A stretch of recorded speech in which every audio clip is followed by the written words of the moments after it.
আচ্ছা বাবা, তোমরা ছেলেরা আসলে কি? তোমরা খুব খারাপ। খারাপ মানে খারাপ? আমি রাস্তায় গেলে ডিস্টার্ব করে। তুই চুপ, একদম চুপ। আসলে পুরুষ মানুষ হচ্ছে সৃষ্টির সবচেয়ে রহস্যময় প্রাণী, আবার দুর্ভাগ্যও বটে। বুঝতে পারলাম না। শুনবি?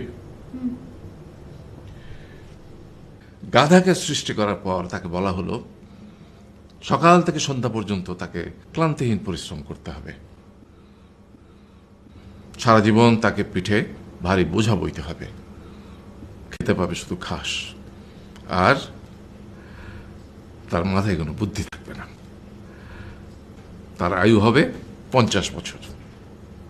গাধা করজোড়ে সৃষ্টিকর্তাকে বলল, আমি এত বছর বাঁচতে চাই না, আমাকে 20 বছর আয়ু দেওয়া হোক। সৃষ্টিকর্তা সেটাই মঞ্জুর করলেন।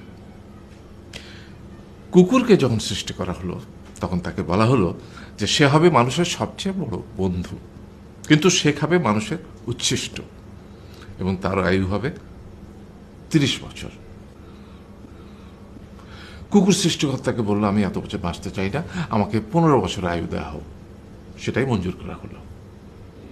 এরপর বানরকে বলা হলো, তুমি শুধু গাছের এ ডাল থেকে ও ডালে ঝুল খাবে এবং নানান রকম ফন্দি ফিকির করে মানুষকে আনন্দ দিবে, তোমার আয়ু হবে 20 বছর। বানর বলল, আমি 20 বছর বাঁচতে চাই না, আমাকে 10 বছর দেওয়া হোক। সেটাই মঞ্জুর করা হলো। এবার এলো পুরুষ মানুষের পালা।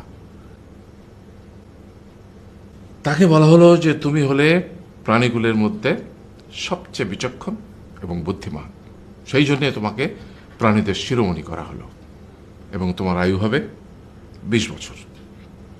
তখন পুরুষ মানুষ বলল, করজোড়ে বলল সৃষ্টিকর্তাকে যে 20 বছর আয়ু অত্যন্ত কম।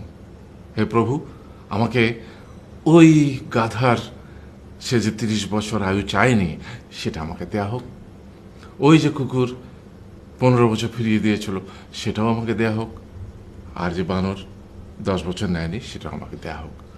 20 বছর অত্যন্ত কম, আমি দীর্ঘদিন বাঁচতে চাই। সৃষ্টিকর্তা সেটাও মঞ্জুর করলেন। তারপর কি হলো? সেই থেকে ছেলেরা পুরুষ মানুষ হিসেবে বাঁচে 20 বছর, তারপরের 30 বছর সংসারের বোঝা পিঠে করে বয়ে বেড়ায়, সেটা কার মতো? গাধার মতো। তারপরের 15 বছর সে তার ছেলেমেয়েরা যা দেয় সেই রকম ঠিক কুকুরের মতো উচ্ছিষ্ট খেয়ে বাঁচে।